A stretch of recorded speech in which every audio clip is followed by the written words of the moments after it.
જય જિનેન્દ્ર, હું છું અમીષા. આજે આપણે અહીંયા થાઈની ફેમસ ડિશ બનાવી રહ્યા છે. સો આપ સૌએ થાઈ કરી વિથ રાઈસ તો ખાધા જ હશે, પણ આજે આપણે એને રિલેટેડ એક સ્ટાર્ટર બનાવી રહ્યા છે જેનું નામ છે થાઈ કરી રાઈસ બોલ. તો ચાલો આપણે એની તૈયારી કરી લઈએ.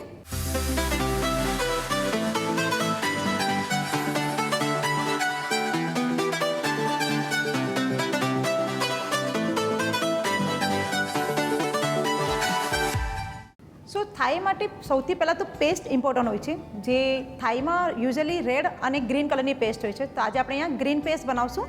સો એની માટે આપણે આજે કોથમીરની જે દાંડી હોય છે એ લેશું. એની સાથે એના રૂટ્સ પણ છે. ગ્રીન ચીલી, સો આપણે અહીંયા લેમન ગ્રાસ લીધું છે, સૂટ પાવડર,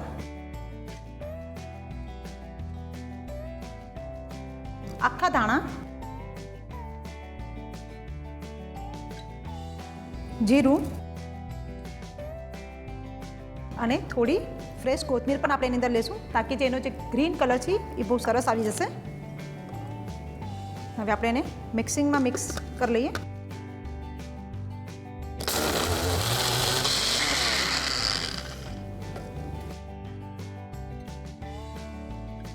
સ્વાદ પ્રમાણે થોડું મીઠું એડ કરી દઈશું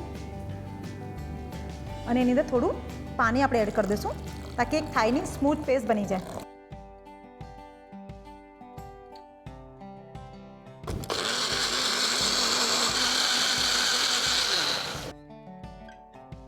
તો આપણી આ થાઈ પેસ્ટ રેડી થઈ ગઈ છે.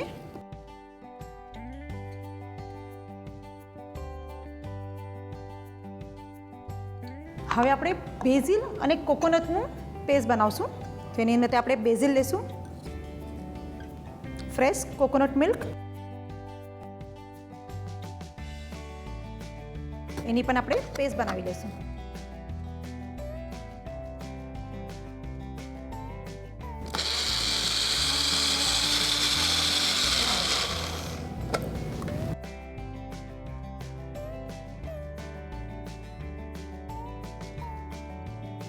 સો આપણે અહીંયા થાઈ પેસ્ટ અને બેઝિલની જે પ્યોરી છે એ બની ગઈ છે. સો હવે આપણે રાઈસ બોલ બનાવવાની તૈયારી કરીએ. એની માટે આપણે આ પાછું કોકોનટ મિલ્ક લેશું.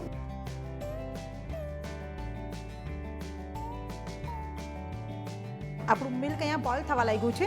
એની અંદર આપણે આ થાઈ પેસ્ટ એડ કરી દઈશું અને એને મિક્સ કરી લઈશું. આ જે બેઝિલની પેસ્ટ છે એ પણ એની અંદર એડ કરી દઈશું.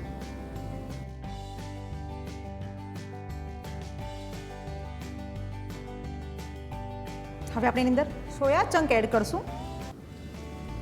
સોયા ચંક ઇઝીલી માર્કેટમાં મળી જશે. જે મીઠું છે એ આપણે સ્વાદ પ્રમાણે જ લેશું, કેમ કે ઓલરેડી આપણે થાઈ પેસ્ટમાં પણ મીઠું એડ કર્યું છે. થોડી સાકર, જેનાથી એક સ્વીટનેસ પણ એની અંદર આવી જશે. અને આ જે ફ્રેશ કોથમીર છે એ પણ એની અંદર આપણે એડ કરી દઈશું.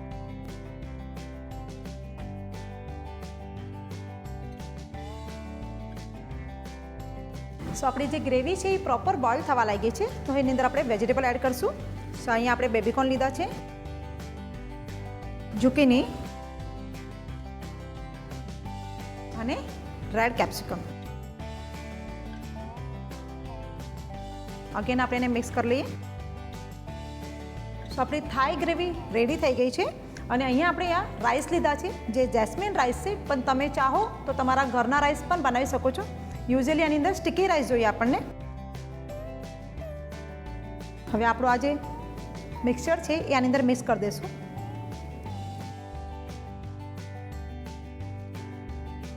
હવે આ રાઈસમાં પ્રોપર એને મિક્સ કરી લઈએ. સો આપણા જે સ્ટીકી રાઈસ છે અને કરી પેસ્ટ પ્રોપર મિક્સ કરી લીધા છે આપણે. હવે આપણે એને થોડી વાર માટે ઠંડુ કરવા માટે મૂકશું, બિકોઝ આપણે સ્મોલ સાઇઝના બોલ બનાવવાના છે. સો આપણે એને ફ્રીજમાં મૂકી દઈએ. સો આપણા જે થાઈ કરી રાઈસ ઠંડા કરવા માટે મૂક્યા હતા એ પ્રોપર ઠંડા થઈ ગયા છે. સો હવે આપણે નાના નાના સ્મોલ સાઇઝના બોલ બનાવી લઈશું. આ રીતે આપણે સ્મોલ સાઇઝના બીજા બધા પણ બોલ બનાવી લઈએ. સો આપણા રાઈસ બોલ બની ગયા છે. સો અહીંયા આપણે પેનકો બ્રેડ ક્રમ્સ લીધા છે. અને અહીંયા મેંદાની આપણે જે સ્લરી છે એ બનાવીને રાખી છે. હવે આપણો આ રાઈસ બોલ સ્લરીમાં આ રીતે ડીપ કરશું.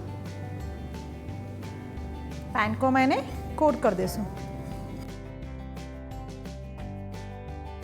સો આ રીતે આપણે બીજા બધા પણ તૈયાર કરી લઈએ.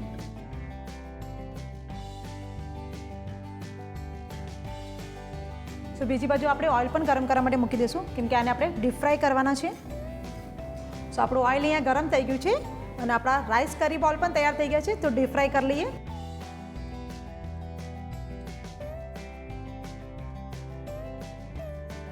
ગોલ્ડન બ્રાઉન થાય ત્યાં સુધી આપણે એને ફ્રાય કરશું.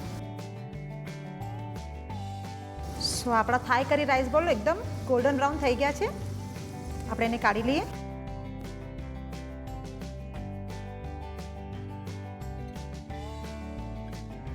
સો આપણા થાઈ કરી રાઈસ બોલ તૈયાર થઈ ગયા છે. હવે આપણે એને સરસ મજાનું પ્લેટિંગ કરી લઈએ. આપણે એક થાઈ કરી રાઈસ બોલ કટ કરી લઈએ. સો આપણે આ કટ કરી લીધા છે. સો આપણે એને કોરિએન્ડર લીફથી ગાર્નિશિંગ કરી લઈએ. સો આ આપણા થાઈ કરી રાઈસ બોલ તૈયાર થઈ ગયા છે. આઈ એમ શ્યોર આપ સૌને સ્ટાર્ટરમાં આ રેસીપી ખૂબ જ ગમશે. પ્લીઝ ટ્રાય કરો અને અમારા ચેનલને સબસ્ક્રાઈબ કરો.